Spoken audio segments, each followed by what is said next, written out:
أنفسهم يتلو عليهم آياته ويزكيهم ويعلمهم الكتاب والحكمة وإن كانوا من قبل لفي ضلال مبين.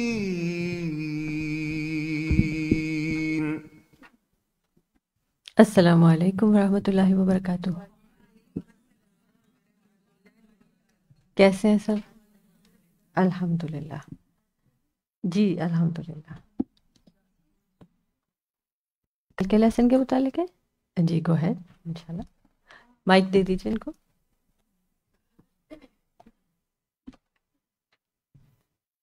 کہ مردوں کو مطلب ان کیس ضرورت پڑے تو وہ کھڑے ہو کے اپنا کر سکتے ہیں، رائٹ؟ تو اس میں جو حدیث ہے کہ پروفیسر صلی اللہ علیہ وسلم نے کیا، جی جی right, is it that because مٹی میں چھینٹیں نہیں اڑیں گی، اور اگر آپ ادھر ادھر کرتے ہیں تو اگر ٹوائلٹ میں کرتے ہیں تو چھینٹ اڑے گی، از دیٹ دا ریزن اور is it just for special in special cases? نہیں، یہ ریزن تو خیر نہیں بتایا گیا کہ ضرور اس وجہ سے ہی ہو، لیکن ہاں میں اس پہ مزید تھوڑا سن رہی تھی تو اس میں دو کنڈیشنز آتی ہیں کہ مردوں کو اگر ضرورت پڑے رفع حاجت کی، کھڑے ہو کر اگر ان کو یورین پاس کرنا ہو تو وہ دو چیزیں اس میں مد نظر ضرور رکھیں گے. ایک تو یہ کہ پرائیویسی بہرحال ہو.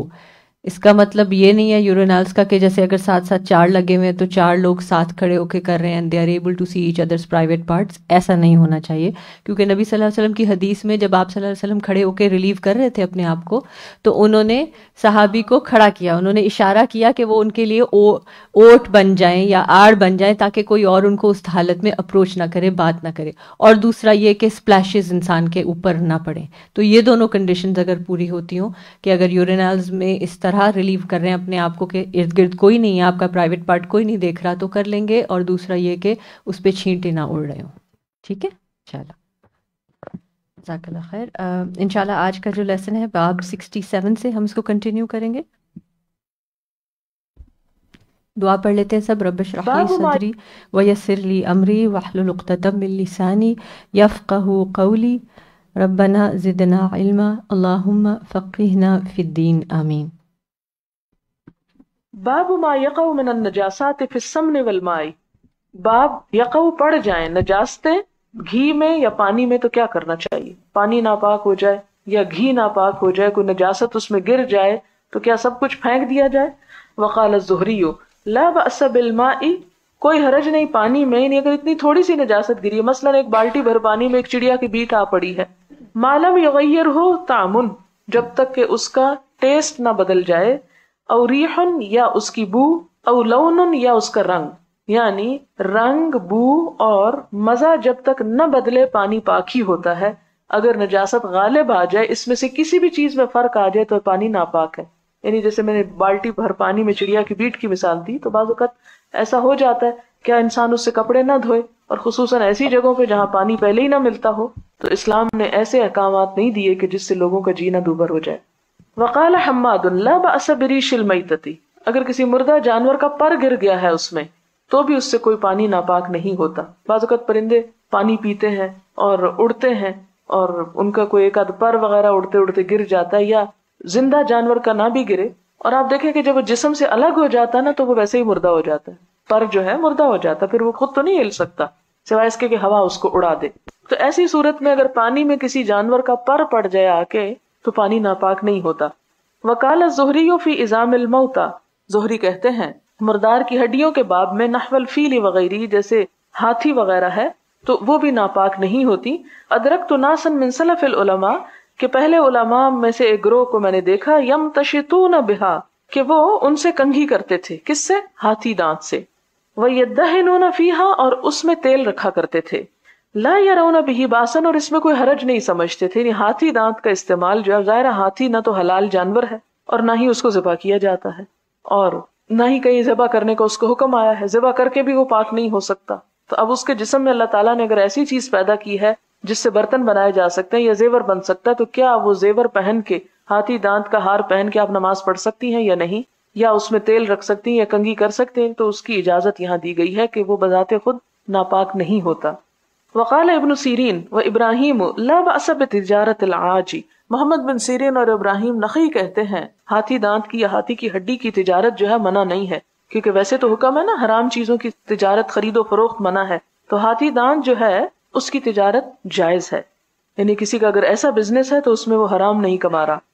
حدثنا اسماعیل قال حدثني مالک عن ابن شہاب عن عبید اللہ ابن عبد اللہ عن ابن عباس عن میمونۃ ان رسول اللہ صلی اللہ علیہ وسلم سئل عن فأرۃ، کہ نبی صلی اللہ علیہ وسلم سے چوہے کے بارے میں پوچھا گیا، سقطت فی سمن، جو گر پڑا ہو کسی گھی میں، فقال القوها وما حولها، نکال پھینکو اس چوہے کو اور جو اس کے ارد گرد ہے، یعنی جتنی جگہ پہ چوہا پڑا ہوا اور اس کے ارد گرد کا گھی نکال کے اسے پھینک دو، فطرحوہ، اس کو پھینکو، وکلوا سمنکم، اور اپنا گھی کھا لو، یعنی چوہا نکال کے بعد پھینک دو اور اس سے لگا ہوا گھی بھی اور باقی گھی استعمال کر لو. لیکن اگر وہ گھی پانی کی طرح ہو تو اس صورت میں تو پھر ظاہر ہے کہ یہ حکم نہیں ہوگا. حدثنا علی بن عبد اللہ قال حدثنا معن قال حدثنا مالک عن ابن شہاب عن عبید اللہ بن عبد اللہ بن عتبہ بن مسعود عن ابن عباس عن میمونۃ ان النبی صلی اللہ علیہ وسلم سئل عن فأرۃ، کہ نبی صلی اللہ علیہ وسلم سے چوہے کے بارے میں پوچھا گیا، سقطت فی سمن، جو گھی میں گر پڑا ہو، قال خذوها وما حولها، پکڑ لو اس کو اور جو اس کے ارد گرد ہے، فطرحوه، اس کو پھینک دو. قال معن حدثنا مالک مع لا احصیه یقول عن ابن عباس عن میمونۃ. حدثنا احمد بن محمد قال اخبرنا عبد الله قال اخبرنا معمر عن حمام بن منبه عن ابی ہریرہ عن النبی صلی اللہ علیہ وسلم قال، فرمایا، کل کلم یکلمہ المسلم، ہر زخم، کلم زخم، آپ دیکھیں کہ کلمہ کا جو لفظی معنی ہے کاف لام میم، جو اس کا روٹ ہے اس کا معنی ہوتا ہے زخمی کرنا، تو بہت سی باتیں بھی انسانوں کو زخمی کر دیتی ہیں، اور اسی لیے کہتے ہیں نا کہ تلوار کا زخم مندمل ہو جاتا ہے لیکن زبان کا زخم مندمل نہیں ہوتا. تو کل کلم، ہر وہ زخم، یکلمہ المسلم، زخم کھاتا ہے اس کو مسلم، یعنی کسی مسلمان کو جو زخم لگ جاتا ہے فی سبیل اللہ، اللہ کے راستے میں، یکون یوم القیامتی، ہوگا قیامت کے دن کا ہیئتھا، اپنی شکل پر، یعنی وہ زخم بعین ہی اس کے جسم پر موجود ہوگا اللہ کے حضور حاضر ہوتے وقت. اذا طعنت تفجر دمن، اگر اس پہ کوئی طعنت یعنی تیر لگا ہو، تفجر دمن تو خون پھوٹ رہا ہوگا، اللون لون الدم، خون کا رنگ خون کا ہوگا، والعرف عرف المسک، لیکن اس خون کی جو اسمیل ہوگی وہ بری نہیں ہوگی، مسک یعنی مسک کی طرح ہوگی، کستوری کی طرح ہوگی. اس سے کیا پتہ چلتا ہے کہ اللہ تعالیٰ ان زخموں کی بھی بڑی قدر کریں گے، اور ایک شخص جو شہید ہے ان زخموں کے ساتھ اٹھے گا، جو اپنے عمل کی کتاب سے نہیں، اپنے جسم، اپنی زبان حال سے بتائے گا کہ یا رب یہ سب کچھ تیری خاطر ہوا، تیرے راستے میں ہوا، اور اللہ تعالیٰ اس پر اس کو بے پناہ صلہ عطا کریں گے. اب یہاں پر باب تو کسی اور چیز کا تھا، نجاستوں کا، تو یہاں قیامت کے دن شہید کے خون کی بات ہو گئی. تو مراد اس سے یہ ہے کہ جب کوئی چیز اپنا وصف بدل دے تو اس کا حکم بھی بدل جاتا ہے. وصف سے مراد یہ کہ وہ خون خون نہیں رہے گا بلکہ مسک بن جائے گا. تو اسی طرح جب کسی بھی چیز کی اصل حالت بدل جاتی ہے تو اس کا حکم بھی بدل جاتا ہے. باب البول فی الماء الدائم، تھمے یعنی رکے ہوئے پانی میں پیشاب کرنا. جیسے کسی حوض وغیرہ میں ہوتا ہے، کسی تالاب میں ہوتا ہے، تو کیا اس پانی میں پیشاب کی اجازت ہے کسی ایسی جگہ پہ جیسے کسی بالٹی یا ٹب یا اس میں؟ حدثنا ابو الیمان قال اخبرنا شعیب قال اخبرنا ابو الزناد ان عبد الرحمن بن ہرمز الاعرج حدثه انه سمع ابا ہریرہ انه سمع رسول اللہ صلی اللہ علیہ وسلم یقول نحن الآخرون السابقون، کہ ہم آخری امت، السابقون یعنی سب سے آگے جانے والوں میں سے ہوں گے. وباسنادہ قال، اور اسی اسناد میں انہوں نے آگے جا کے کہا کہ لا یبولن احدکم فی الماء الدائم، کہ آپ صلی اللہ علیہ وسلم نے منع فرمایا ہے کہ کوئی شخص تھمے ہوئے پانی میں پیشاب نہ کرے. الذی لا یجری، جو چلتا نہ ہو، ثم یغتسل فیہ، کہ پھر اس میں نہانے لگ جائے. مثلا ٹب میں جو لوگ نہاتے ہیں تو انہیں پھر ٹب کے اندر پیشاب نہیں کرنا چاہیے کیونکہ اس سے پانی سارا نجس ہو جائے گا. اسی لیے یہ بھی منع کیا گیا کہ جس فرش پہ انسان کھڑے ہو کے نہاتا ہے اس پر بھی پیشاب نہیں کرنا چاہیے کہ نہانے میں پھر وہ پانی کے چھینٹے اس فرش پہ پڑ کے پلٹ کے جسم پہ پڑیں گے. ہاں اگر بچوں نے یا کسی نے کر دیا ہو یا کوئی مجبوراً ایسا کرنا پڑے تو نہانے سے پہلے پھر اس کو اچھی طرح اس پہ پانی بہا کے اس جگہ کو صاف کر لینا چاہیے. باب اذا القی علی ظہر المصلی، باب ہے اس بات میں کہ جب ڈالا جائے کسی نمازی کی پیٹھ پر قذرن کوئی کوڑا یعنی گندگی او جیفتن یا مردار لم تفسد علیہ صلاتہ تو اس کی نماز نہیں خراب ہوتی. وکان ابن عمر اذا رأى في ثوبه دما عبداللہ بن عمر جب اپنے کپڑے میں کوئی خون کا نشان دیکھتے وہو یصلی اور وہ نماز پڑھ رہے ہوتے ودعہ تو اس کو اتار دیتے ومضى في صلاته اور اپنی نماز جاری رکھتے. وقال ابن المسیب والشعبی اذا صلى وفي ثوبه دم کہ جب کسی نے نماز پڑھی اور اس کے کپڑے میں خون ہو اور جنابتن یا جنابت کے نشان ہو او لغیر القبلۃ یا قبلے کے علاوہ کسی اور طرف منہ کر کے نماز پڑھ بیٹھے او تیمم یا تیمم سے نماز پڑھی ہو صلی ثم ادرک الماء پھر پانی مل جائے فی وقت ہی اس کے وقت میں لا یعید تو وہ نماز کو نہ دہرائے. اس کا کیا معنی ہے؟ اگر کوئی نماز پڑھ رہا ہے اور اس کے اوپر کوئی مثال کے طور پر آپ پڑھ رہے ہیں صحن میں نماز درخت کے نیچے اور اوپر کوا بیٹھا تھا اور وہ کوا کی بیٹ جو ہے وہ آپ کی جانماز پہ آ گری یا آپ کے سر پہ آ گری مثال کے طور پر، ایسا ہو جاتا ہے کبھی. تو ایسی صورت میں انسان کیا کرے؟ یعنی نماز توڑ دے؟ نہیں، اس کو اپنے ہاتھ سے جھٹک کے جتنا دور کر سکتا ہے، جیسے کپڑے پہ گری ہے تو کپڑے کو چھنٹک دے، یا یہ ہے کہ جیسے جائے نماز پہ ہے تو اس جگہ سے ہٹ کے دوسری طرف کو ہو جائے، لیکن نماز توڑے نہ. اسی طرح یہ ہے کہ ابن عمر کا یہ بتایا کہ اگر وہ کپڑے میں کوئی خون وغیرہ دیکھتے تو اس کپڑے کو اتار دیتے تھے، لیکن اگر نماز کی حالت میں کوئی ایسی چیز انسان کو نظر آ جائے تو اس میں کہ ایک دفعہ جو شروع کی ہے اس کو پورا کر لے اور اس کے بعد یہ کہ باقی نماز جو ہے وہ اپنے کپڑا تبدیل کر کے یا اس میں کر لے. پھر اسی طرح کہ بعض اوقات انسان کسی نئی جگہ پہ جاتا ہے اور قبلے کا معلوم نہیں ہوتا اور قبلے کے علاوہ کسی اور طرف منہ کر کے نماز پڑھ لیتا ہے، تو ایسی صورت میں کیا نماز ہو جائے گی یا اس کو دوبارہ دہرانا ہوگی؟ تو اس میں بہرحال علماء میں اختلاف ہے. بعض علماء یہ کہتے ہیں کہ اگر وقت کے اندر بھی پتہ چل جائے تو دوبارہ دہرانے کی ضرورت نہیں. جو نسیان یا بھول چوک سے ہو جائے یا ایسے کسی سبب سے جو انسان کے اختیار کے باہر ہو تو ایسی صورت میں نماز ہو جائے. مثلا بعض اوقات جب بچے چھوٹے ہوتے ہیں، بچے کو کپڑا ناپاک کر دیتے ہیں، اب عموماً عورتوں کو پتہ نہیں چلتا، اسی کپڑے سمجھ جیسے بچے کو اٹھایا ہوا تو کوئی تھوڑا بہت پیشاب ہو گیا، پھر بھول گیا اس کو دھونا یا خشک کرنا، نماز کا وقت آیا اور بغیر سوچے نماز پڑھ لی اور نماز کے وقت کے بعد یعنی سلام پھیرنے کے بعد یاد آیا تو اب کیا کرے؟ پھر سے ساری نماز پڑھے؟ تو اس میں آراء مختلف ہیں. ایک رائے یہ ہے جس میں حضرت عبداللہ بن عمر کی اور کچھ اور لوگوں کی کہ اسے دہرانے کی ضرورت نہیں ہے. اس سے مثال کے طور پر یہاں انہوں نے حاشیے میں لکھا ہے کہ شافعیہ اور مالکیہ کے نزدیک اعادہ واجب ہے، لیکن چونکہ یہ رائے ہے، کچھ کی رائے میں یہ کہ پڑھنی چاہیے اور کچھ کا یہ ہے کہ دوبارہ پڑھنے کی ضرورت نہیں ہے.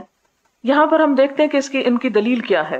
حدثنا عبدان قال اخبرنی ابی ان ابی اسحاق ان عمرو بن میمون ان عبد اللہ قال بین رسول اللہ صلی اللہ علیہ وسلم ساجد، اس دوران کہ آپ صلی اللہ علیہ وسلم کعبے کے پاس سجدے میں تھے.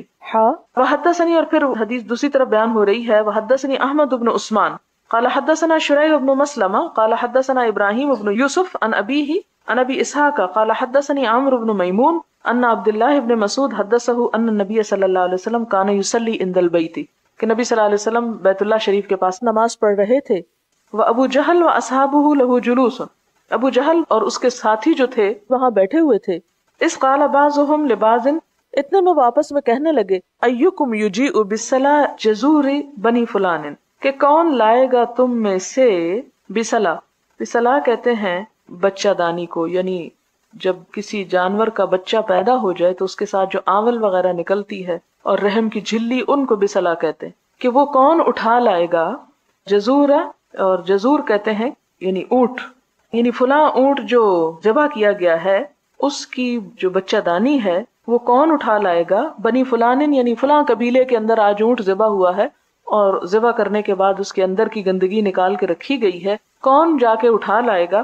فَيَدَعُ عَلَى ظَهْرِ مُحَمَّدٍ، اور وہ حضور صلی اللہ علیہ وسلم کی پیٹھ پہ رکھ دے گا. اذا سجدہ، جب وہ سجدہ کرنے لگے. فَانْبَعَثَ، تو اٹھا اشق القوم، قوم کا سب سے بدبخت انسان، اس کا نام ہے عقبہ بن ابی معیط. فَجَاءَ بِهِ، تو وہ اس کو لے آیا. فَنَظَرَ، پھر دیکھتا رہا، انتظار کیا. حَتَّى اذا سجد النبی صلی اللہ علیہ وسلم، یہاں تک کہ نبی صلی اللہ علیہ وسلم نے سجدہ کیا. وَضَعَهُ عَلَى ظَهْرِهِ، تو سجدے کی حالت میں آپ کی پیٹھ پر اس کو رکھ دیا. تو ظاہر ہے کہ وہ تو غلاظت کا ایک ڈھیر تھا. تو یہاں کیا پتہ چلتا ہے کہ آپ نے اس دوران نماز نہیں توڑی، یعنی اس کے ساتھ ہی نماز پڑھتے گئے. جیسے حضرت عمر کو شہید کیا گیا تھا نماز کی حالت میں، تو جو خون بھی نکلا اس حالت میں نماز نہیں توڑی. تو کیا پتہ چلتا ہے کہ نماز کی حالت میں اگر کوئی نجاست اچانک آ چھوئے بغیر علم کے، تو ایسی صورت میں انسان نماز کو کنٹینیو رکھے اور نماز ختم ہونے کے بعد اس کو اپنے سے دور کر لے. وَضَعَهُ عَلَى ظَهْرِهِ بَيْنَ كَتِفَيْهِ، تو اس کو آپ کے دونوں کندھوں کے بیچ میں پیٹھ پر رکھ دیا. وَأَنَا أَنظُرُ، اور میں دیکھ رہا تھا. لَا أُغْنِي شَيْئًا لَوْ كَانَتْ لِي مَنَعَةٌ، نہ کام آتی مجھ کو کوئی چیز اگر ہوتی میرے پاس کوئی طاقت، یعنی اگر میری کچھ طاقت ہوتی، کاش میرے پاس کچھ زور ہوتا تو میں ایسا نہ کرنے دیتا، لیکن میں اس وقت بے بس تھا. یہ کون کہہ رہے ہیں؟ عبداللہ بن مسعود کہہ رہے ہیں. قال فجعلوا يضحكون، وہ ہنسنے لگے خوشی کے مارے. وَيُحِيلُ بَعْضُهُمْ عَلَى بَعْضٍ، اور بعض کی طرف بات ڈال رہا تھا، یعنی ایک کہتا اس نے پھینکی، وہ کہتا نہیں اس نے پھینکی ہے، یعنی تمسخر کرتے.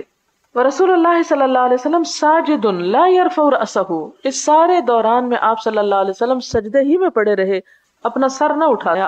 حتی جاءته فاطمہ، یہاں تک کہ حضرت فاطمہ آئیں. فطرحته عن ظهره، اور آپ کی پیٹھ پر سے اس کو اٹھا کر پھینک دیا. فرفع رأسه، تو آپ نے اپنا سر اٹھایا. ثم قال، پھر فرمایا اللہم علیک بقریش، اے اللہ تیرے ذمہ ہے قریش، یعنی تو ان سے نبٹ. ثلاث مرات، 3 مرتبہ. فشق علیہم، تو شاق گزرا، گراں گزرا ان پر. اذا دعا علیہم، جب حضور صلی اللہ علیہ وسلم نے ان کے لیے بد دعا کی، یعنی یہ ایک طرح سے بد دعا ہی بنتی ہے، اللہم علیک بقریش، یا اللہ ان قریش سے تو نبٹ. قال وکانوا یرون، اور وہ سمجھتے تھے، ان الدعوۃ فی ذلک البلد، کہ دعا مانگنا اس شہر میں کیسی ہے؟ مستجابتن، قبولیت والی ہے. ثم، پھر نام لے کر فرمایا آپ صلی اللہ علیہ وسلم نے، اللہم علیک بابی جہل، وعلیک بعتبۃ بن ربیعہ، وشیبۃ بن ربیعہ، والولید بن عتبہ، وامیہ بن خلف، وعقبہ بن ابی معیط، وعد السابع فلم نحفظہ، کہ آپ نے 7ویں کا نام بھی لیا لیکن مجھے یاد نہیں. قال فوالذی نفسی بیدہ، عبداللہ بن مسعود کہتے ہیں قسم اس ذات کی جس کے ہاتھ میں میری جان ہے، لقد رأیت الذین، البتہ تحقیق دیکھا میں نے ان لوگوں کو، عد رسول اللہ صلی اللہ علیہ وسلم، کہ جن کو حضور صلی اللہ علیہ وسلم نے گنا تھا، یعنی نام لیے تھے جن کے، سرعا، کہ وہ مرے پڑے ہیں، پچھڑے پڑے ہیں. فی القلیب، قلیب بدر، قلیب کہتے ہیں پرانے کنویں میں، یعنی بدر کے پرانے کنویں میں ان سب کی لاشوں کو پھینک دیا گیا تھا. یعنی آپ صلی اللہ علیہ وسلم کی دعا قبول ہوئی، صبر کیا آپ نے، ایک عرصے کے بعد نتیجہ نکلا، لیکن نتیجہ نکلا ضرور. باب البصاق والمخاط ونحوه فی الثوب، باب تھوک، رینٹ اور اس جیسی کوئی چیز کپڑے میں لگ جانا، یعنی ایسی کوئی چیز اگر کپڑے کو لگ جائے تو کیا کپڑا ناپاک ہو جاتا ہے؟ بعض اوقات آپ دیکھیں کہ زکام ہوتا ہے یا ویسے کوئی ایسی چیز منہ سے نکلتی ہے، یا انسان سونے کی حالت میں اس کے منہ سے لعاب دہن کچھ نکل کے اس کے کسی کپڑے کو لگ جاتا ہے، تو کیا اٹھ کر اسی کپڑے سے وہ نماز پڑھ سکتا ہے؟ یعنی یہاں یہ بات بتائی جا رہی ہے کہ انسان کے جسم سے نکلنے والے باقی مادے تو ناپاک ہیں، جیسے خون ہے، منی ہے، پانی ہے، پیشاب وغیرہ ہے، لیکن کیا اس کی تھوک اور اس کے ناک سے نکلتا ہوا پانی کیا وہ بھی ناپاک ہے؟ وقال عروۃ عن المسور ومروان خرج النبی صلی اللہ علیہ وسلم زمن حدیبیہ، کہ آپ صلی اللہ علیہ وسلم حدیبیہ کے زمانے میں نکلے. فذکر الحدیث، تو انہوں نے حدیث ذکر کی. وما تنخم النبی صلی اللہ علیہ وسلم، اور نہ تھوکتے نبی صلی اللہ علیہ وسلم، نخامتن کوئی تھوک، الا وقعت فی کف رجل منہم، مگر کوئی نہ کوئی شخص اپنا ہاتھ آگے کر دیتا، فدلک بہا وجہہ وجلدہ، اور وہ اپنے جسم پہ اس کو مل لیتا تھا. بظاہر دیکھنے میں یہ بات بہت ایسی معلوم ہوتی ہے کہ جس پہ انسان تھوڑی دیر کے لیے رک جاتا ہے. یہاں صرف تھوڑی بات سمجھنے کی ضرورت ہے کہ ایسا صرف 2 موقعوں پر ہوا. یہ آپ صحابہ کرام کا کوئی روز کا معمول نہیں تھا. ایک بیت الرضوان کے موقع پر، اور دوسرا حجۃ الوداع کا شاید موقع تھا. یہ 2 جو موقع تھے، ان میں ایک موقع تو ایسا تھا کہ جس میں بہت سے نئے صحرائی قبیلے کے لوگ جو تھے وہ آپ کے پاس آئے، پہلی مرتبہ آپ کو دیکھا، اور جانثاری اور ایک عاشقانہ انداز اور محبت میں وہ ایسے کام کر رہے تھے.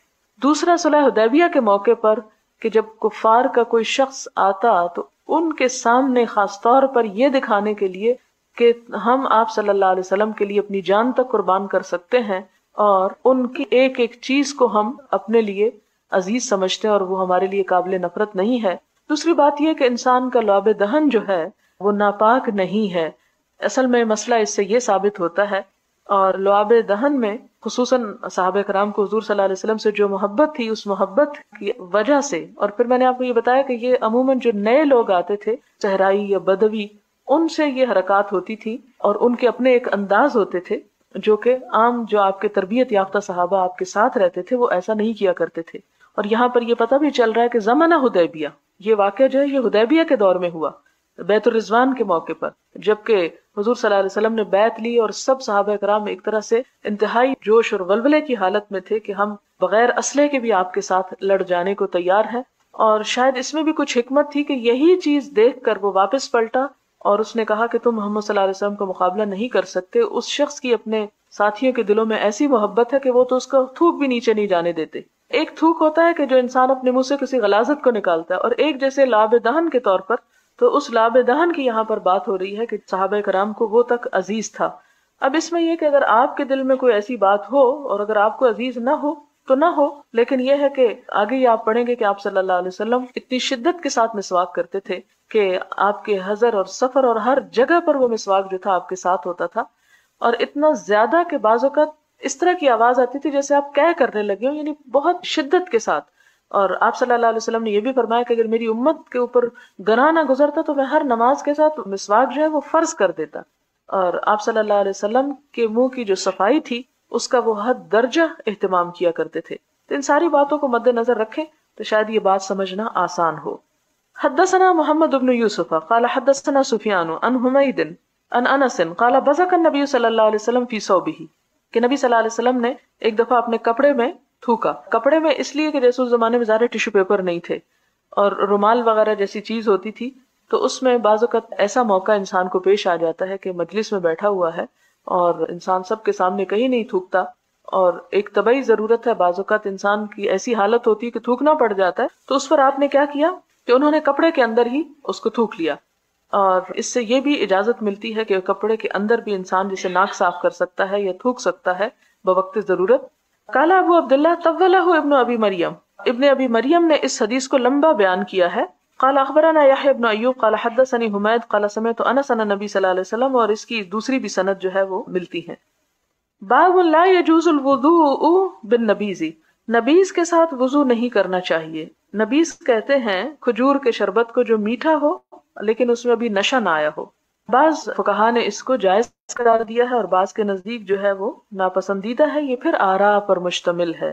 ولل مسکر، اور نہ کسی نشہ آور چیز کے ساتھ وضو کرنا چاہیے. وکرہہ الحسن، اور حسن بصری نے اس کو ناپسند کیا. وابو العالیہ وقال عطاء التیمم احب الی من الوضوء، عطا کہتے ہیں کہ ایسی صورت میں جب پانی نہ ہو صرف نبیذ اور شراب ہو تو میں ان سے وضو کرنے کی بجائے تیمم کو ترجیح دوں گا. بن نبیذ واللبن، نبیذ اور دودھ کے مقابلے میں، یعنی دودھ سے وضو کرنے کی بجائے پھر میں تیمم کرنا پسند کروں گا. بعض اوقات یہ لوگ صحرا میں جاتے، پانی پینے تک کو نہیں ملتا تھا، اونٹ وغیرہ ہوتے تھے ساتھ، ان کا اونٹنیوں کا دودھ دو لیا کرتے تھے، تو اونٹ میسر ہے یا اسی طرح کوئی ڈرنکس اپنے پاس ان کے ہوتے تو وہ ظاہر ہے وہ پینے کے کام آتے. تو اس میں بعض علماء نے یہ کہا کہ ایسی صورت میں تیمم کی بجائے انہی چیزوں سے وضو کر لینا چاہیے، اور بعض نے کہا کہ نہیں، یہ چیزیں تو کھانے پینے کی ہیں، وضو کا الٹرنیٹ اللہ تعالیٰ نے تیمم دیا ہے اور تیمم کر لینا چاہیے. دیکھیں اس میں سے کسی نے ایک کو اختیار کیا، کسی نے دوسرے کو. اب ہر ایک اپنے دل کی تسلی جس پر بھی اس کی بیٹھتی ہے وہ اسے اختیار کر لے، کیونکہ آپ صلی اللہ علیہ وسلم سے براہ راست کوئی چیز ثابت نہیں ہے. اب اس میں ایک اور حدیث آپ یاد رکھیں ان چیزوں کو سمجھنے، کیونکہ بعض اوقات آپ کہیں گے یہ لیں یا یہ لیں، کیوں یہ لیں اور کیوں وہ نہ لیں. اس میں آپ دیکھیں کہ اس کی کئی ایک مثالیں ہمیں حضور صلی اللہ علیہ وسلم کی زندگی میں بھی ملیں گی کہ ایک ہی آپ کے حکم کو صحابہ نے مختلف طریقے سے کیا اور آپ نے کسی کو بھی برا نہیں کہا. مثلاً ایک دفعہ آپ نے حکم دیا کہ تم اس وقت تک نماز نہ پڑھنا جب تک کہ وہاں ایک خاص جگہ پہ نہ پہنچو.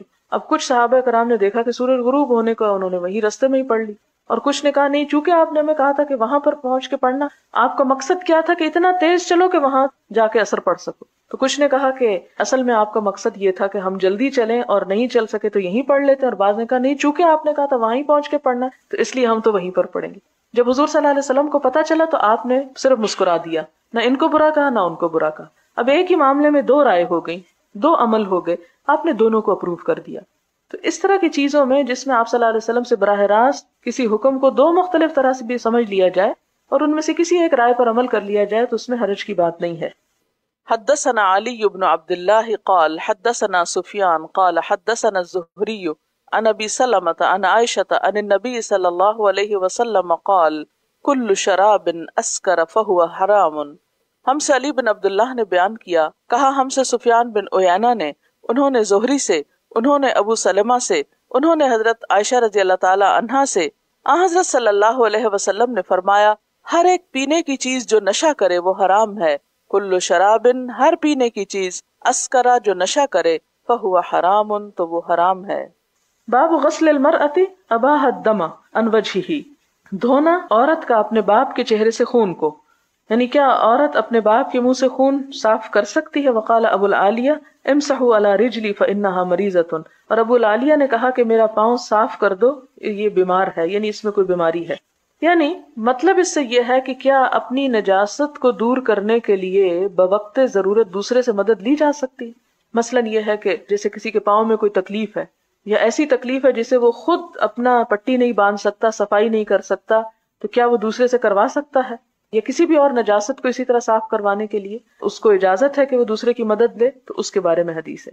حدثنا محمد قال حدثنا سفیان بن عیینہ عن ابی حازم سمع سہل بن سعد الساعدی وسألہ الناس وما بینی وبینہ احد۔ سفیان بن عیینہ جو ہے یہ ابو حازم سے روایت کرتے ہیں۔ ابو حازم کہتے ہیں کہ انہوں نے سنا ہے سہل بن سعد کو، وسألہ الناس، سہل بن سعد سے لوگ پوچھتے ہیں، کیا پوچھتے ہیں؟ وما بینی وبینہ احد، اس وقت کہ میرے اور ان کے درمیان کوئی اور نہ تھا۔ بأی شیء دبی جرح النبی صلی اللہ علیہ وسلم، کہ نبی صلی اللہ علیہ وسلم کے زخموں کی دوا کس چیز سے کی گئی؟ دبیا، دوا لگائی گئی۔ فقال ما بقی احد اعلم به منی، تو وہ جواب میں کہتے ہیں، کون؟ سہل، کہ اب کوئی دنیا میں ایسا باقی نہیں رہا کہ جو اس بات کو مجھ سے بڑھ کے جانتا ہو۔ کان علی یجیء بترسہ فیہ ماء، حضرت علی اپنی ڈھال میں پانی لاتے تھے، یجیء بترس، ترس کہتے ہیں ڈھال کو، فیہ ماء جس میں پانی ہوتا، وفاطمہ تو تغسل عن وجہ الدم، اور حضرت فاطمہ جو تھیں وہ چہرے سے خون صاف کر رہی تھیں۔ فاخذ، پھر لیا گیا، حسیر، چٹائی کو، فاحرق، اسے جلایا گیا، فحشیا، پھر بھرا گیا، بہی، ساتھ اس کے، جرحہ، آپ کا زخم، یعنی چٹائی کی راکھ کو ایک طرح سے استعمال کیا گیا خون کے بہنے کو بند کرنے کے لیے۔ اور یہ آج کل بھی بعض اوقات اس طرح کے ٹوٹکے اختیار کیے جاتے ہیں، اور اس سے آپ کا زخم بھر دیا گیا۔ اس سے پتہ کیا چلتا ہے کہ آپ کی بیٹی اور آپ کے داماد جو تھے وہ آپ کی مرہم پٹی کر رہے تھے، اور اس کی اجازت ہے۔ باب السواک، وقال ابن عباس، مسواک کرنے کا بیان، اور ابن عباس کہتے ہیں بت عند النبی صلی اللہ علیہ وسلم فاستنا، میں نے نبی صلی اللہ علیہ وسلم کے پاس رات گزاری تو آپ نے مسواک کیا۔ حدثنا ابو النعمان قال حدثنا حماد بن زید عن غیلان بن جریر عن ابی بردۃ عن ابیہ قال اتیت النبی صلی اللہ علیہ وسلم، کہتے کہ میں نبی صلی اللہ علیہ وسلم کے پاس آیا، فوجدتہ یستن بسواک، کہ وہ مسواک کے ساتھ مسواک کر رہے تھے، بیدہ، اپنے ہاتھ کے ساتھ، یعنی اپنے ہاتھ میں مسواک لے کر مسواک کر رہے تھے۔ یقول، آپ کہہ رہے تھے یا آپ کے منہ سے آواز نکل رہی تھی، او او، والسواک فی فیہ، اور مسواک آپ کے منہ کے اندر تھا، کأنہ یتہوع، گویا کہ آپ کہہ کرنے لگے، یعنی اینڈ تک اپنا گلا بھی صاف کرتے تھے، جس سے پوری طرح منہ سے ہر قسم کی جو میل کچیل تھی وہ نکل جاتی تھی۔ حدثنا عثمان قال حدثنا جریر عن منصور عن ابی وائل عن حذیفہ قال کان النبی صلی اللہ علیہ وسلم اذا قام من اللیل، آپ صلی اللہ علیہ وسلم رات کے وقت بھی جب اٹھتے تھے، یشوص فاہ، مسواک کرتے تھے، اور یشوص کا مطلب ہوتا ہے دائیں سے بائیں پھیرنا، دائیں سے بائیں مسواک پھیرتے تھے اپنے منہ میں، بالسواک، سواک کے ساتھ، یہ سواک کہتے ہیں مسواک کو، مسواک کو دائیں سے بائیں اپنے منہ میں پھیرا کرتے تھے، رگڑتے تھے۔ باب دفع السواک الی الاکبر، دینا مسواک کو طرف بڑے کے، یعنی بڑے سے شروع کرنا یا پہلے بڑے کو دینا۔ وقال عفان حدثنا صخر بن جبیریہ عن نافع عن ابن عمر ان النبی صلی اللہ علیہ وسلم قال، کہ نبی صلی اللہ علیہ وسلم نے فرمایا، ارانی اتسوک بسواک، میں دیکھتا ہوں، یعنی خواب میں دیکھتا ہوں کہ میں مسواک کر رہا ہوں ایک مسواک کے ساتھ، فجاءنی رجلانی، تو دو آدمی میرے پاس آتے ہیں، احدہما اکبر من الاخر، ان میں سے ایک دوسرے سے بڑا ہوتا ہے، فناولت السواک الاصغر، میں مسواک چھوٹے کو پکڑا دیتا ہوں، منہما، ان دونوں میں سے، فقیل لی، تو مجھ سے کہا گیا، کبر، یعنی بڑے کو دو، فدفعتہ الی الاکبر منہما، تو میں نے ان دونوں میں سے پہلے بڑے کو دیا۔ قال ابو عبداللہ اختصرہ نعیم عن ابن المبارک عن اسامہ عن نافع عن ابن عمر، کہ اسے مختصراً بیان کیا ہے نعیم نے ابن مبارک سے، اور انہوں نے اسامہ سے، نافع اور ابن عمر سے۔ اس سے کیا پتہ چلتا ہے کہ اگر دو میں سے کسی ایک کو چیز دینا ہو پہلے، یعنی جیسے آپ کے گھر میں گیسٹ آ جاتے ہیں، ماں بیٹی کوئی آ گئی، آپ ان کو کچھ پیش کر رہے ہیں کھانے کے لیے، آپ کس کو پہلے دیں؟ ماں کو، پھر بیٹی، یعنی یہ ایک ترتیب ہے۔ لیکن اگر کچھ لوگ دائرے میں بیٹھے ہوئے ہیں، مجلس میں بیٹھے ہوئے ہیں، اور آپ کے پاس کوئی چیز لائی جاتی ہے اور آپ کو آگے سرو کرنا ہے تو آپ کو اپنے دائیں ہاتھ سے شروع کرنا پڑے گا. یعنی باہر سے آنے والا، مہمان کمرے میں بیٹھے اور باہر سے کوئی سرو کرنے کے لیے آتا ہے تو اسے پہلے کس کے پاس جانا چاہیے؟ بڑے کے پاس جانا چاہیے، پھر دائیں طرف سے گھما کے سب شروع کر لے. اسی طرح اگر کوئی بڑا مجلس میں بیٹھا ہوا ہے اور وہ کچھ بانٹ رہا ہے تو دائیں طرف سے شروع کرنا چاہیے، خواہ چھوٹا ہی کیوں نہ بیٹھا. گویا جب مجلس جم چکی ہو اور درمیان سے شروع کرنا ہو تو پھر جو شروع کرے گا وہ اپنے رائٹ سے شروع کرے گا. لیکن اگر مجلس ایسے ہی ہے، کیجول بیٹھی ہوئی ہے، تو باہر سے جو آنے والا ہے وہ بڑے سے شروع کرے گا. یا اگر بہت سارے لوگ ہیں جیسے زیادہ تعداد میں، تو پھر ترتیب یعنی لائن کے ساتھ اگر کسی کو دینا تو خواہ چھوٹا ہو یا بڑا، پھر وہ دائیں سے ہی شروع کیا جائے گا. اور پھر اسی طرح یہ پتہ چلتا ہے یہاں سے کہ کسی دوسرے کی مسواک استعمال کرنا، یعنی جیسے لکڑی کی جو مسواک ہوتی ہے اس کی اجازت ہے، کیونکہ اس کے اندر ہی اینٹی سیپٹک قسم کی چیز ہوتی ہے کہ جو اس کے جرمز جو ہے وہ کل کر دیتی. بنسبت اس کے جو ہمارے ٹوتھ برش ہیں نائلون وغیرہ کے بنے ہوئے، اس میں تو جو لگتا ہے وہ لگا ہی رہ جاتا ہے. اس کو نہیں کرنا چاہیے ایک دوسرے کا استعمال. لیکن جب لکڑی کا مسواک استعمال کرتے ہیں تو عموماً یہ ہوتا ہے کہ ایک شخص مسواک کرنے کے ساتھ ہی اس کو ختم کر دیتا ہے اور دوسرا نیا حصہ اس کا یوز کرتا ہے. لیکن اگر کوئی نرم کر کے بھی کسی کو دیتا ہے تو یہاں حدیث لانے کا مطلب یہ ہے کہ منہ کا جو لعاب دہن ہے مسلمان کا وہ پاک ہے. اگر کوئی دھو کے استعمال کرنا چاہے تو اس کی مرضی، لیکن اگر کوئی نہیں دھونا چاہتا تو اس میں غلط بات نہیں ہے. اچھا، کتاب الوضو کا بالکل آخری حصہ اگلی آڈیو میں موجود ہے، تو ہم وہ مکمل کر لیتے ہیں، پھر ڈسکشن کرتے ہیں. ٹھیک ہے. باب فضل من بات علی الوضوء، باب وضو سونے کی فضیلت. یعنی عموماً تو وضو عبادات کے لیے ہوتا ہے، نمازوں وغیرہ کے لیے ہوتا ہے، لیکن اگر کوئی وضو کر کے سونا چاہے تو اس کی بھی فضیلت ہے. حدثنا محمد بن مقاتل قال اخبرنا عبد الله قال اخبرنا سفيان عن منصور عن سعد بن عبيدة عن براء بن عازب قال قال لي النبي صلى الله عليه وسلم اذا اتيت مسجعك، آپ صلی اللہ علیہ وسلم نے مجھ سے کہا، کس سے؟ براء بن عازب سے، کہ جب تم اپنے بستر پر آؤ فتودع، تو وضو کر لو. وضوءک للصلاۃ، اپنا وضو نماز کے لیے جیسے نماز کے لیے کرتے ہو ایسا ہی کر لو. ثم استجع، پھر لیٹو، علی شقک الایمن، اپنے دائیں پہلو پر. ثم قل، پھر کہو، اللہم، اے اللہ، اسلمت، میں نے سپرد کر دیا، وجہی، اپنا چہرہ، الیک، تیری طرف، وفوضت، اور میں نے سپرد کر دیا، امری، اپنا معاملہ، الیک، تیری طرف. یعنی میں نے سپرد کر دی اپنی ذات، اپنا آپ تیری طرف، اور میں نے اپنے معاملات بھی تیرے حوالے کر دیے، تجھے سونپ دیے. وَأَلْجَأْتُ، اور حوالے کر دی، ظہری، اپنی پیٹھ، الیک، تیری طرف، رغبتاً و رہبتاً، خوشی سے اور ڈرتے ہوئے، الیک، تیری طرف. لا ملجا، نہیں کوئی پناہ گاہ، ولا منجا، اور نہ کوئی نجات، من کا، تجھ سے، الا الیک، مگر تیری ہی طرف، یعنی تجھ سے بھاگ کے ہم کہیں نہیں جا سکتے. اللہم آمنت بکتابک، اے اللہ میں ایمان لایا تیری کتاب پر، الذی انزلتا، جو تو نے اتاری، وبنبیک، اور تیرے نبی پر، الذی ارسلتا، جس کو تو نے بھیجا.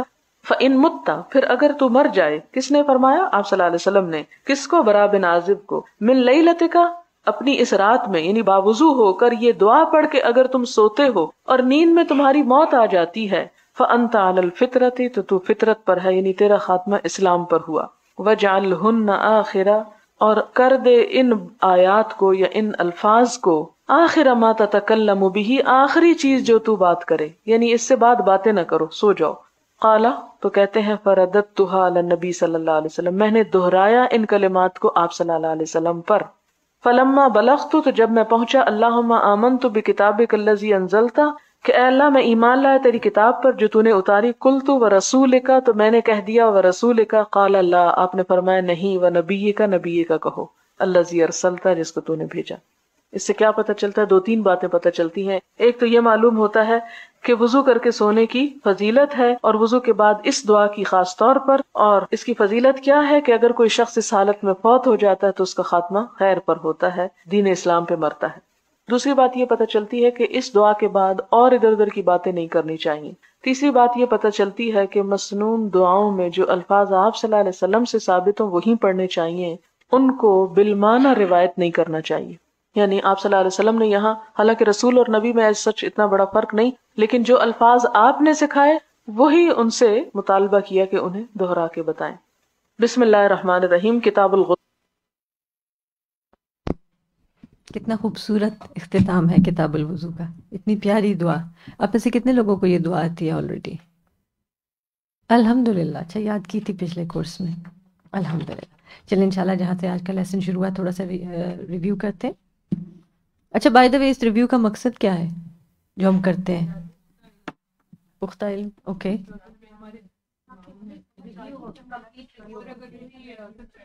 ہاں کوئی کنفیوژن بھی کلیئر آؤٹ کی جا سکتی ہے، تھوڑا سا ڈسکس کرنے سے اسیمیلیشن ہو جاتی ہے. اب آپ کہ مسلسل جب انسان صرف سن رہا ہوتا ہے اور اس کو پتہ ہوتا ہے ابھی کوئی اس کے بعد کوئی سوال جواب نہیں ہے، تو پھر کیا ہوتا ہے آپ کچھ سن لیتے ہیں، کچھ اتنا نہیں بھی پروسیس کرتے اس کو. تو اس کا مقصد یہ کوئی ایسے ٹائم پاس کرنے کے لیے نہیں ہے، اس کی پروسیسنگ ہے. اس جو کچھ ہم سن رہے ہیں الحمدللہ اس کو مزید اپنے لیے میموریبل بنانا ہے. اور آپ لوگوں کے کامنٹس بھی اس میں بہت ویلیو ایڈ کرتے ہیں. جی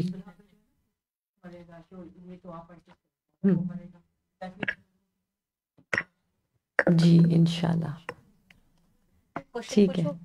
اسی دعا پہ میرا خیال تھا کہ ہم اس پہ اچھا آخر میں آ جائیں کیونکہ ریویو میں یہ آخری چیز ہے. ٹھیک ہے آج کے وہاں سے باب ما یقع من النجاسات فی السمن والماء. سمن کا کیا مطلب ہے؟ گھی. اور اگر میں کہوں آئل تو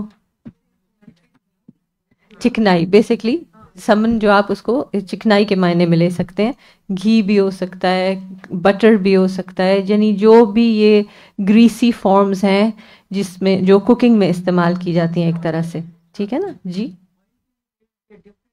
ڈیفینیٹلی عربک میں یعنی رولنگ کے لحاظ سے میں کہہ رہی ہوں جی. رولنگ کے لحاظ سے نہیں، رولنگ ضروری نہیں ہے، رولنگ ڈپینڈ کرتا ہے کہ آپ کس چیز میں. ہاں جی اس پرٹیکولر جگہ پہ جہاں چوہے کی بات ہوئی ہے اس میں کیونکہ لکوڈ، اب چاہے وہ گھی بھی اگر کسی کے پاس لکوڈفائڈ فارم میں، گھی جب وارم ہوتا ہے کسی آپ گرم جگہ پر رکھ دیں تو وہ پگھل جاتا ہے، تو اس میں گرے گا تو پھر یہ چیز نہیں اپلائی ہوگی. یہاں پر خاص طور پہ کس گھی کی بات ہو رہی ہے جو بالکل جمع ہوا ہوتا ہے. تو جمے ہوئے کے اوپر اگر کوئی چیز ایسی گر گئی ہے، کوئی بھی اور کیڑا گر گیا ہے کچھ، تو اب وہ سارا حصہ آپ ہٹا کے صاف کر لیں گے، اور نیچے کا حصہ کیونکہ اس سے افیکٹ نہیں ہوا تو ضائع نہیں کریں گے.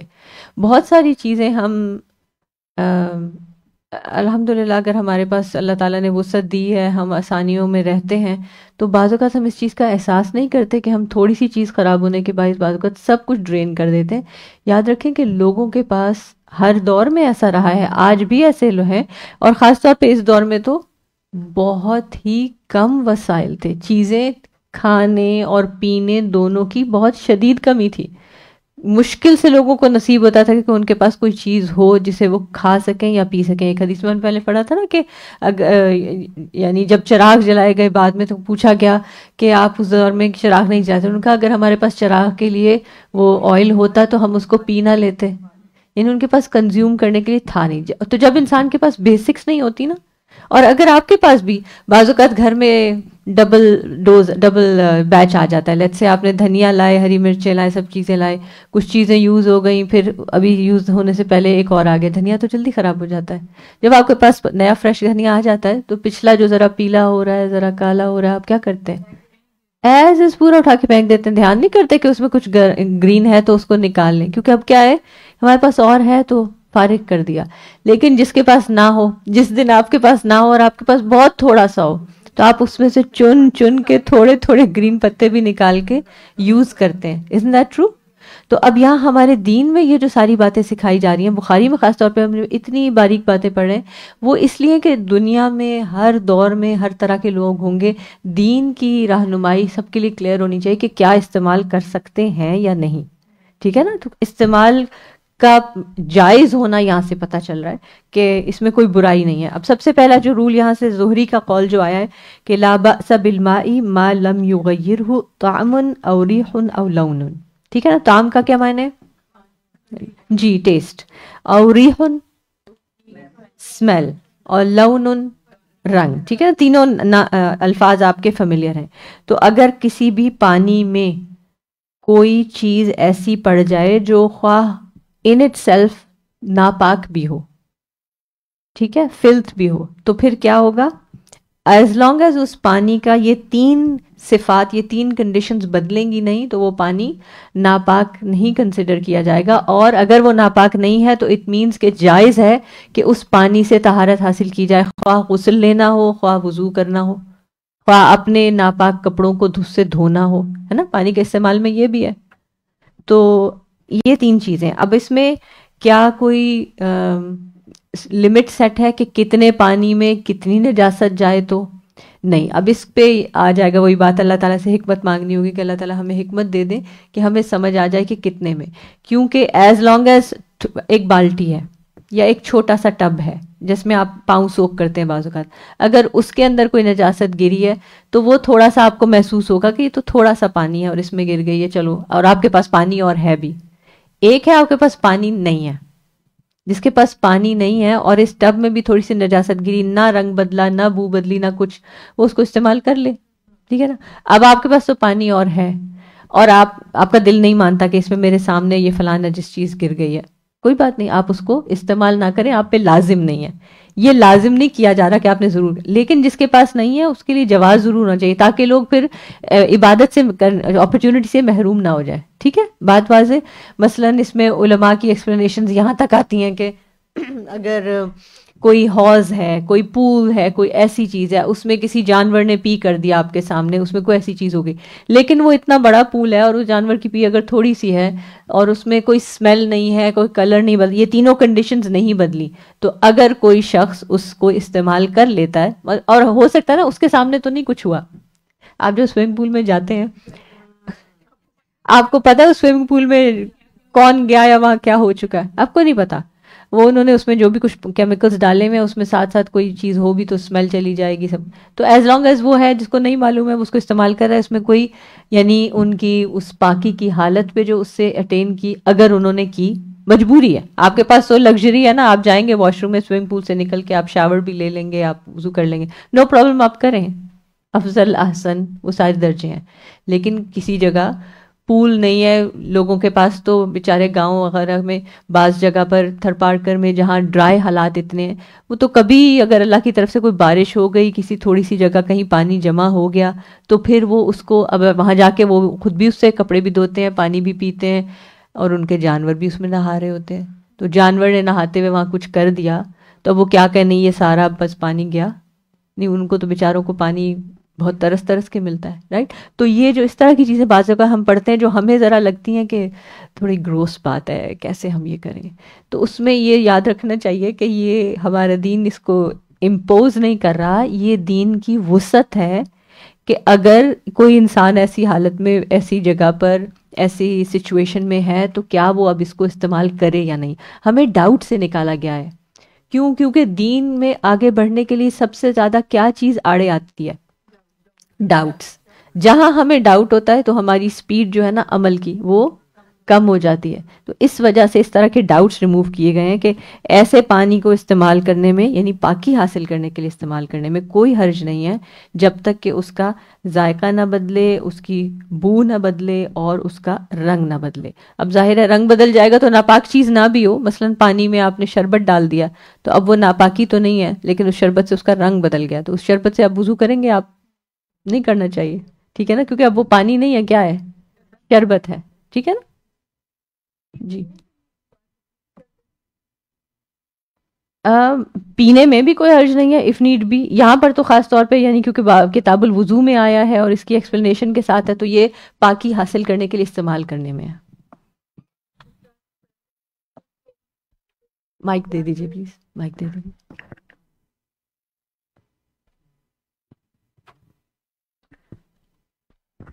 جیسے ایک جانور ناپاک یا پاک کی بات ہو رہی ہے، اور ایک ہوتا ہے جیسے کوئی زہریلا جانور ہے. آئی تھنک دیٹس ڈفرینٹ، کہ اگر فار ایگزامپل چھپکلی ہے جس میں زہر ہے تو اس کی آئی تھنک رولنگ ڈفرینٹ ہوگی. ڈیفینیٹلی کوئی بھی چیز جو ضرر پہنچانے والی ہے، جس کے اندر کوئی زہر ہے، کوئی ایسی چیز ہے، وہ اگر گر گئی ہے پانی میں یا کسی بھی کھانے میں کچھ، تو وہ تو ڈیفینیٹلی، کیوں؟ کیونکہ جان کی حفاظت جو ہے وہ اعلیٰ درجے پر ہے، عبادت سے بھی زیادہ اعلیٰ ہے کہ آپ نے اپنی جان بچانی ہے، تو آپ ایسی چیز کنزیوم نہیں کریں گے. ہاں ہو سکتا ہے کچھ پتہ نہیں ہے، کسی نے چھپکلی کا اس کے بعد کے زہر کے کیسا ذائقہ ہوتا ہے. جی ہوگا ہی، کچھ نہ کچھ اس کے اثرات آئیں گے. اور دوسری بات یہ بھی ہے کہ مثلاً اگر چوہے کی بھی جہاں سے یہاں بات ہوئی ہے، ایک چیز ہے چوہا گرا فوراً آپ کو پتہ چل گیا، آپ نے دیکھ لیا، رات تک تو گھی ٹھیک تھا، صبح آپ نے دیکھا اس میں چوہا گرا ہوا تھا. یہ رات کو ایکٹیویٹی ہوتی ہے نا چوہوں کی، اور ایک یہ ہے کہ آپ کہیں گئے ہوئے تھے, مہینے بعد آپ گھر آئے, اب آپ کو پتہ چلا اس میں پڑا ہوا چوہا, تو پھر آپ کو ہوگا کہ اگر کوئی بھی چیز مردار کسی گھی میں بھی اگر بہت دیر پڑی رہی ہے تو اس کا اثر پھر نیچے تک چلا جائے گا, ٹھیک ہے نا, پھر you have to use common sense, پھر آپ اس کو فارغ کر دیں گے, ٹھیک ہے. تو یہ چیز اہم ہے.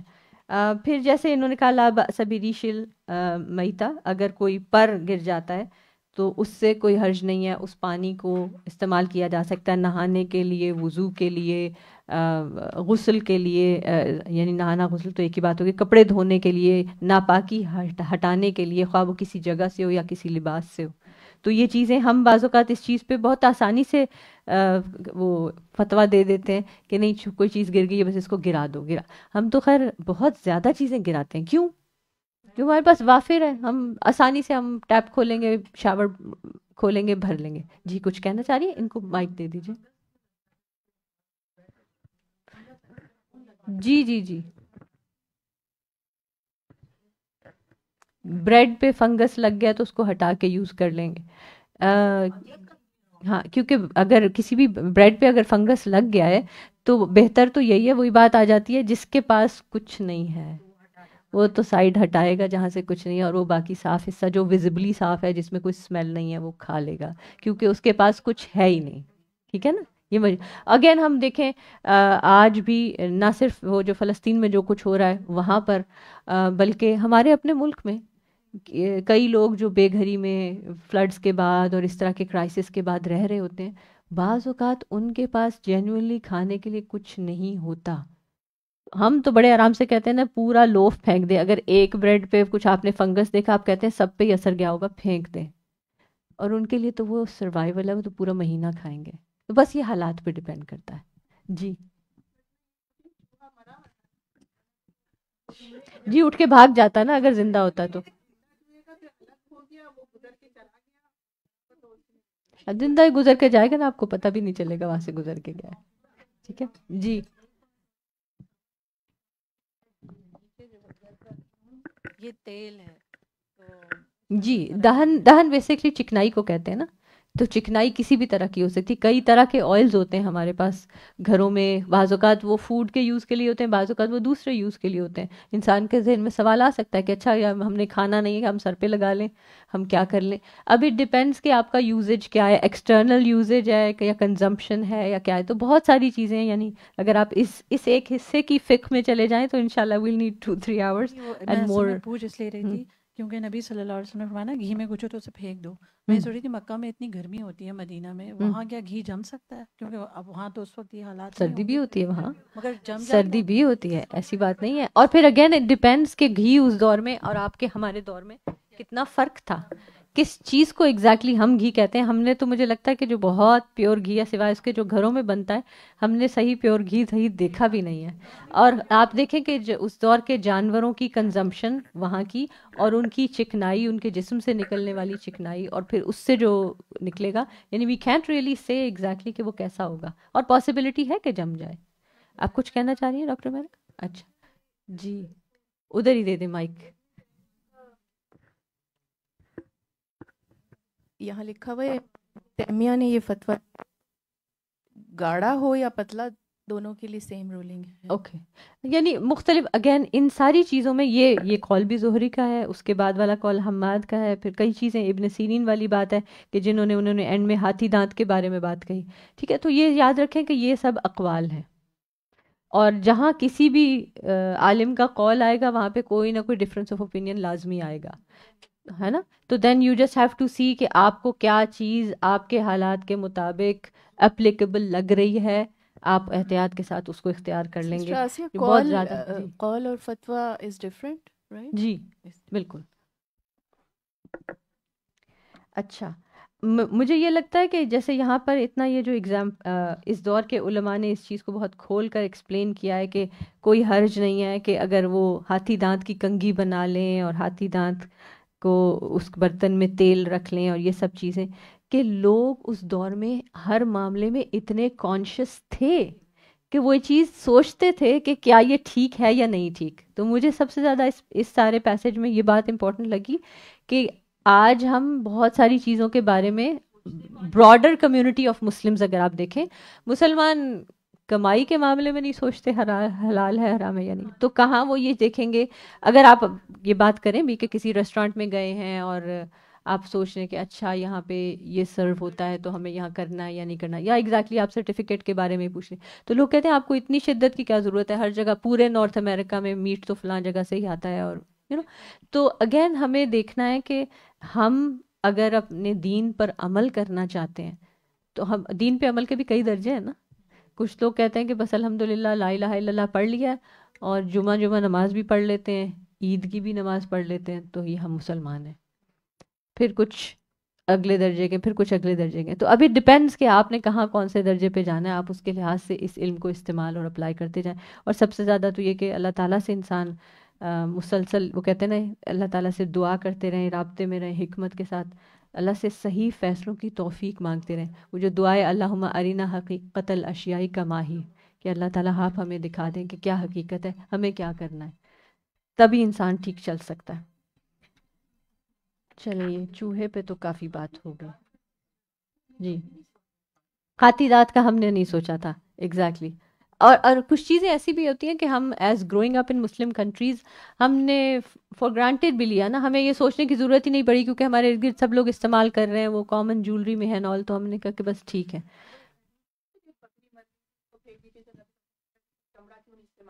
جی بالکل وہ کر سکتے ہیں. اور آپ دیکھیں کہ بعض اوقات چیز طاہر ہو، ناپاک نہ بھی ہو، کوئی مسئلہ نہ ہو، لیکن اس کو کیا چیز ناپاک کر دیتی ہے، کیا چیز ناقابل استعمال کر دیتی ہے. میں یہ کہوں گی ناپاک نہیں کہتے، ناقابل استعمال کر دیتی ہے.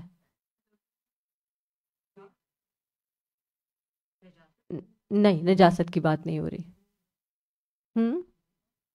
نہیں ذبح کی بات نہیں کر رہی. یعنی مجھے یہ خیال آ رہا ہے کہ یہ جولری اور یہ سب ہاتھی دانت کی بات ہے.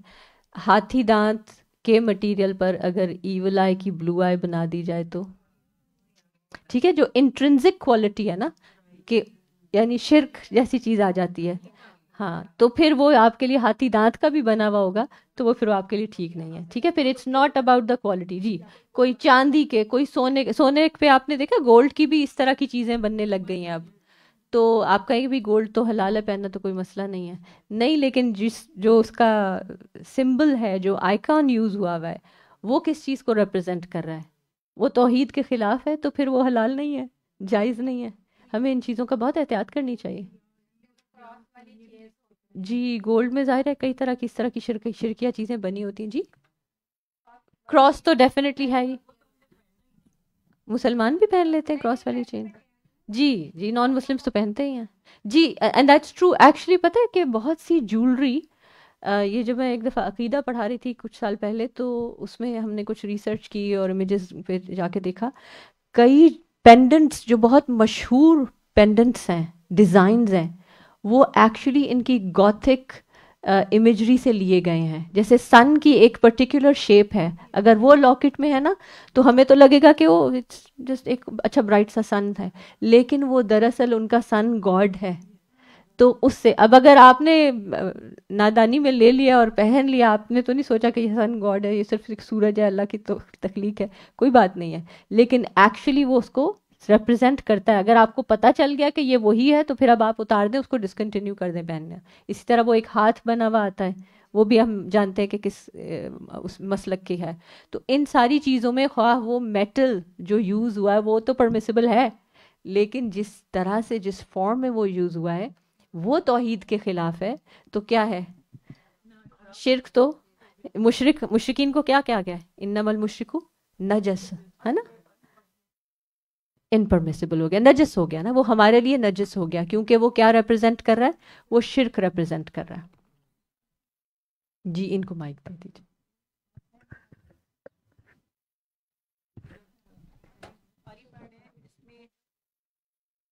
حدیث نہیں ہے، اقوال بھی ہیں. جی تو میں یہ سوچی تھی کہ ان اقوال کی بھی کوئی تو دلیل ہوگی نا جو حدیث سے لی ہوگی انہوں نے. کیا مطلب؟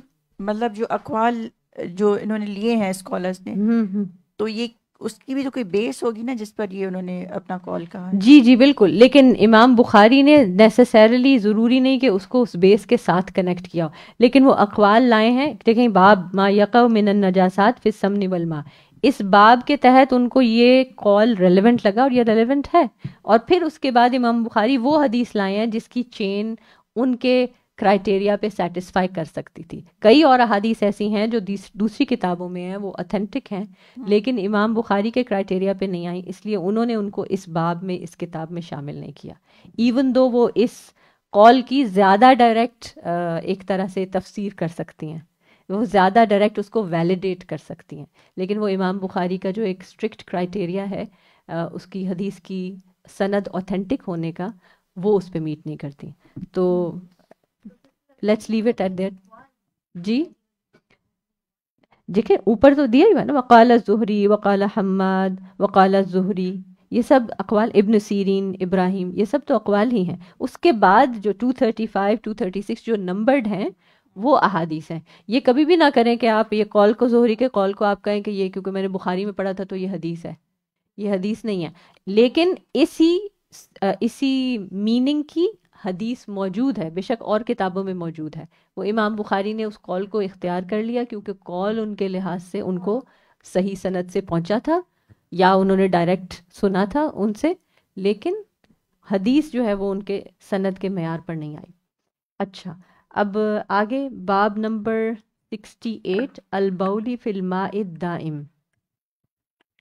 کیا سمجھے یہاں سے؟ 68 البول فی الماء الدائم, ٹھہرے ہوئے پانی میں پیشاب کرنا. اس میں بھی وہی بات آ جائے گی, مثلاً اگر آپ کے گھر میں بھی بڑا جکوزی ٹب ہے یا ریگولر باتھ ٹب ہے اور اس میں کوئی بچہ اپنے نہلایا اور وہ بچے نے اس کے اندر یورین کر دیا, تو پھر آپ کیا کہیں گے, وہ تو کھڑا ہوا پانی ہے, ٹھیک ہے نا, تو اب آپ اس کو ڈرین کر دیں گے. اب آپ اسی میں نہیں کہ اس کو نہلا بھی رہے ہیں, خود بھی نہا بھی رہے ہیں, کیونکہ ایک لمیٹڈ کوانٹٹی ہے, اور اگر بچے نے یورین کیا ڈیپینڈنگ آن آبویسلی. ہاں یہ ہے کہ آپ بچے کو چینج کر رہے تھے اور اس سے کوئی ایک آدھ چھینٹا اڑ کے اس میں چلا گیا, تو پھر وہ کمپیریٹیولی وہی بات آ گئی کہ اتنا بڑا پانی کا ذخیرہ ہے اور اس میں شاید بہت نیگلیجبل اماؤنٹ ہے. اور بعض اوقات کیا ہوتا ہے, نیگلیجبل اماؤنٹ بھی آپ کو شک ہوتا ہے, یقین نہیں ہوتا. جہاں شک ہے تو پھر آپ کیا کریں گے, ہاں یا تو اس طرف آپ اس کو اچھی طرح دیکھ لیں, ویلیڈیٹ کر لیں کہ اچھا کیا پاسبلٹی ہے, واقعی تھا یا نہیں. کیونکہ شک کی بنا پر کوئی بھی نعمت, کوئی بھی چیز ضائع کر دینا ٹھیک نہیں ہوگا نا. ہم کہیں کہ نہیں مجھے شک ہو گیا اس لیے چھوڑ دو, تو شک کی بنا پر آپ نے بھرا ہوا اتنا بڑا ٹب ضائع کر دیا کہ اب میں اس میں نہا نہیں سکتی, پتہ نہیں کہ اس میں کچھ پڑ نہ گیا ہو. ہمارے یہاں یہ بہت زیادہ ہے نا, طہارت کے معاملے میں احتیاط شک کی بیس پہ. کیا کیا سنا ہوگا آپ نے اور ہم نے, ہمیں شک ہو گیا یہاں پہ بلی گزری تھی, شاید اس نے منہ مار دی. بلی کے گزرنے سے بائی دا وے بلی کے منہ مارنے سے کیا بالٹی یا ٹب کا پانی ناپاک ہو جاتا ہے؟ ناپاک نہیں ہوتا, ٹھیک ہے نا. تو یہ کیونکہ اب ہمارے گھروں میں بلیاں ہیں تو اس چیز کا بات.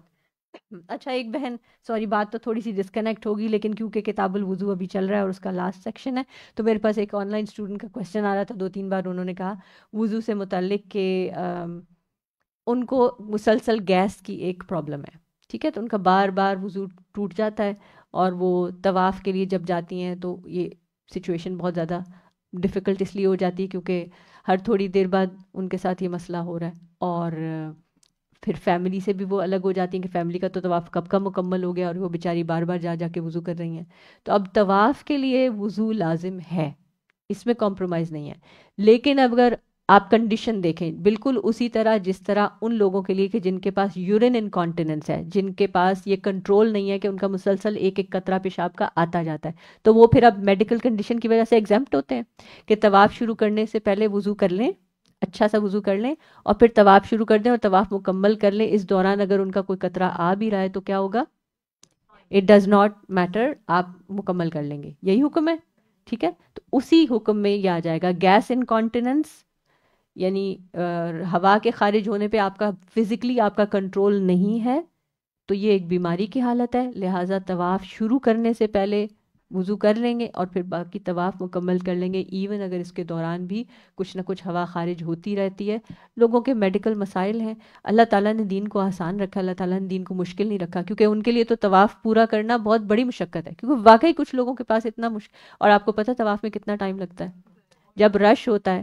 اور اگر آپ ہر دفعہ کسی جگہ جا کے آپ کا اینڈ, وہ ایک سرکٹ کے اینڈ میں جا کے آپ کا وضو ٹوٹ جائے, پھر آپ وہاں سے شروع کریں, پھر بیچ میں نماز آ جاتی, پھر کوئی اور چیز آ جاتی, تو آپ کا تو سارا دن لگ جائے گا, طواف ہی نہیں پورا ہوگا.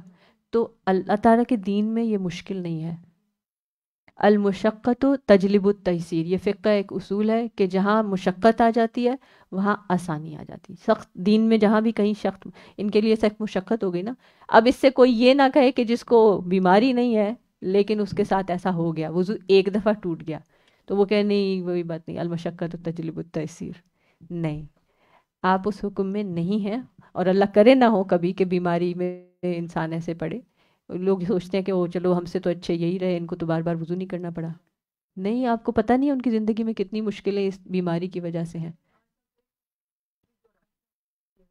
جی, تو بس بیسکلی بات سمجھنے کی یہ ہے کہ اگر وضو اس طرح کی حالت میں بیماری کے باعث ٹوٹ رہا ہے بار بار, تو آپ کی طواف اسی طرح جیسے نماز ہے, ٹھیک ہے نا. تو نماز تو مختصر, نماز میں تو گھنٹے نہیں لگتے, نماز تو چند منٹوں کی عبادت ہے.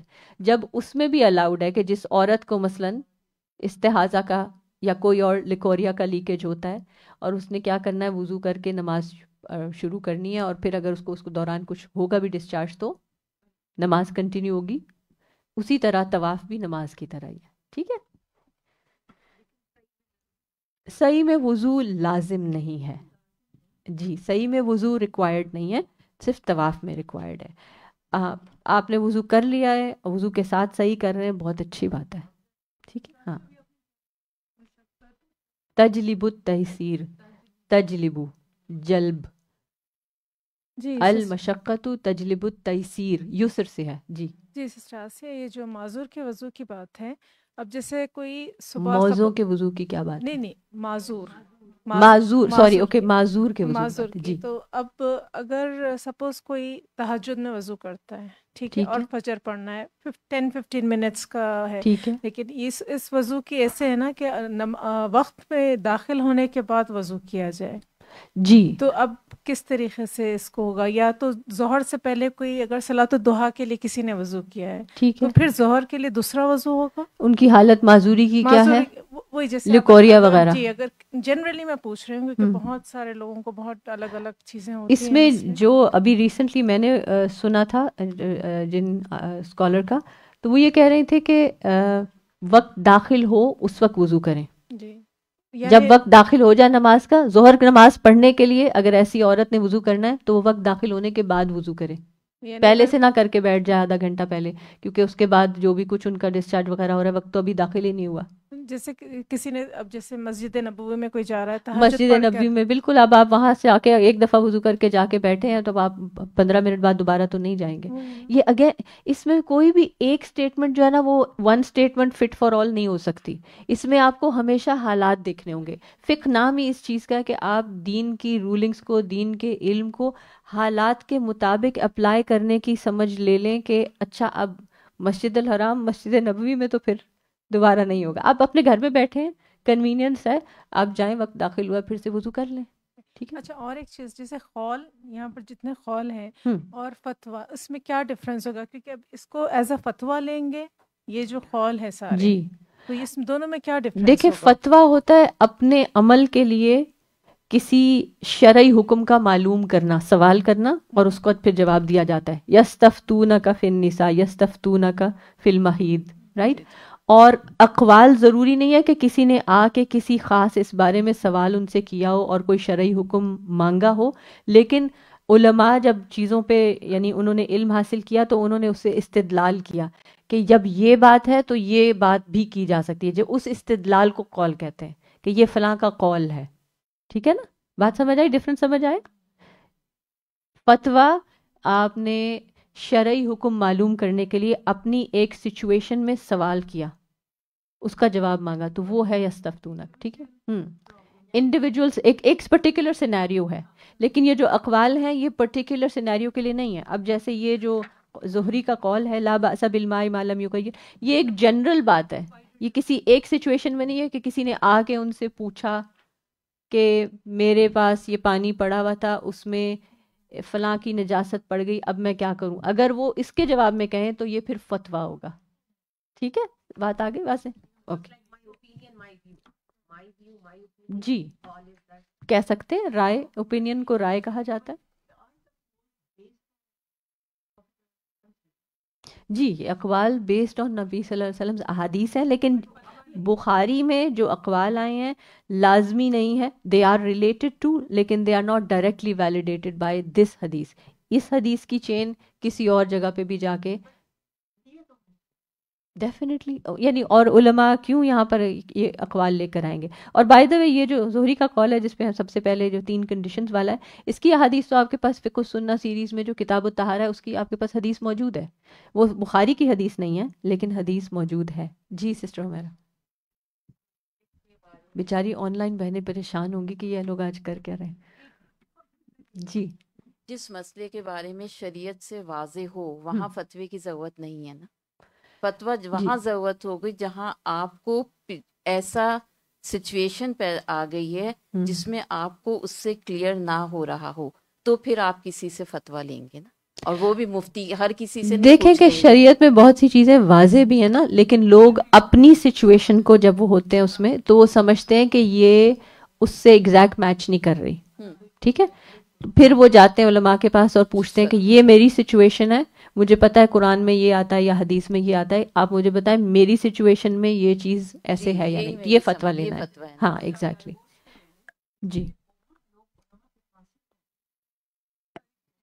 جی جی بالکل الحمدللہ. ہماری لسنر بہنیں بھی بیٹھی ہیں، آپ کے پاس بھی کوئی سوال ہو تو آپ کر سکتے ہیں.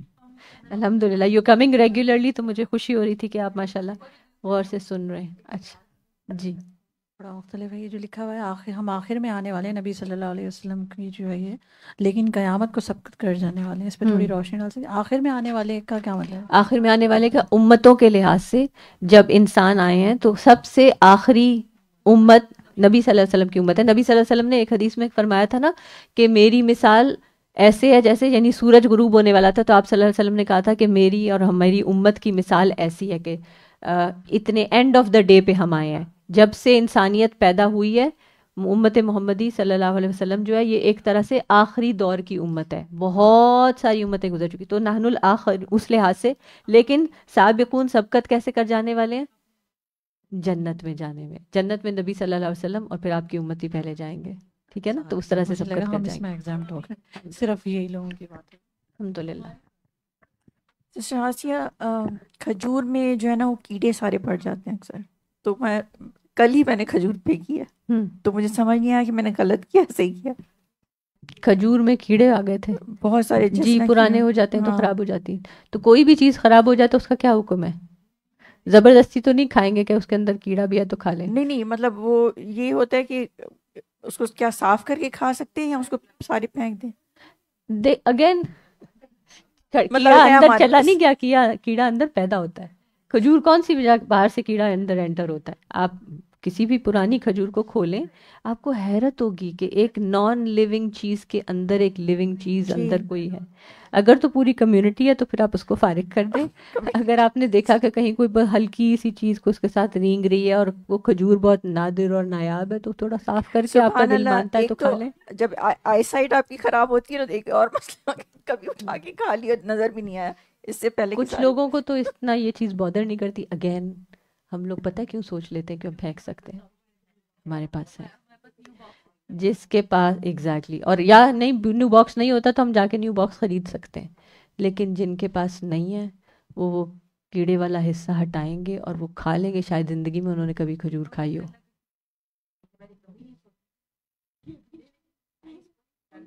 جی کھجور پیدا ہوتی ہے بیچ میں کتنی ہی چیز جی اس کے اندر نہیں جاتا وہ کہیں. آپ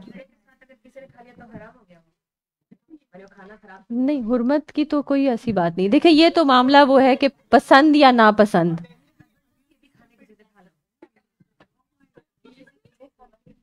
اوکے لیٹس بیک ٹو حدیث انشاءاللہ.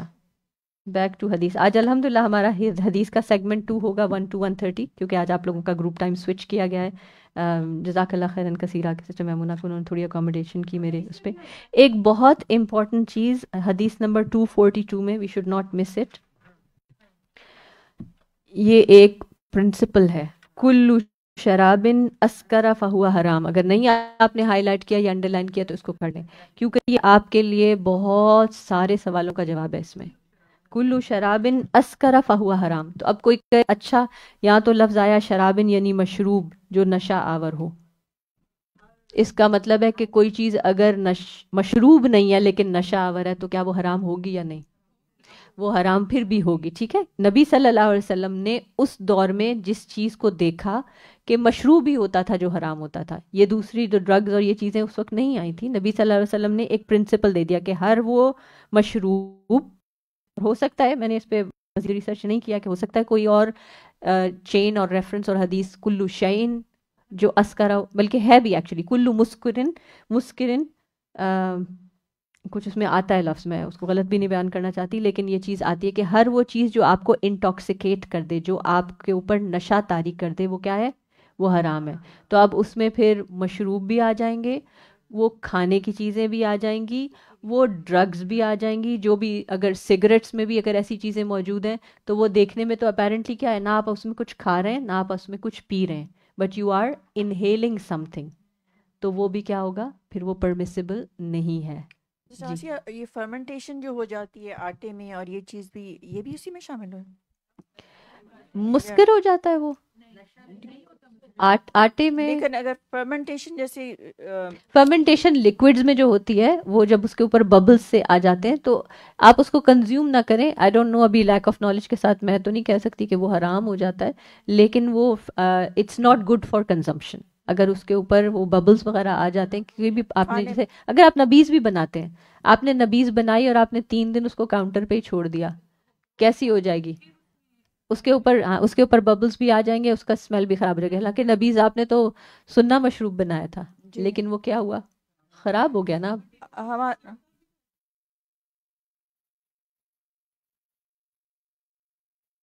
ڈیفینیٹلی اس میں کچھ ڈیٹیل ہوگی, میں پڑھا نہیں ہے اس لیے میں اس بارے میں کچھ کہہ نہیں سکتی. ہمارے نیبر تھے, انہوں نے مجھے ایک بیٹر دیا کیک کے لیے, تو وہ اس کا وہ جوس تھے, تو اس کا طریقہ یہ تھا کہ آپ وہ لوگ بناتے ہیں, پھر وہ سب کو تھوڑا تھوڑا دیتے ہیں کہ آپ اس کو رکھنا ہوتا ہے, اس میں بار بار آپ کو فلاور ایڈ کرنا ہوتا ہے, تو وہ بنتا ہی فرمنٹیشن سے.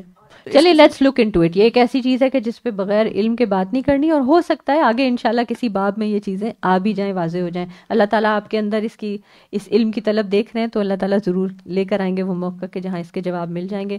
کیونکہ وقت مکمل ہو گیا تو we'll pause our discussion here. سبحانک اللہم و بحمدک, اشہد ان لا الہ الا انت, استغفرک و اتوب الیک. السلام علیکم و رحمۃ اللہ وبرکاتہ.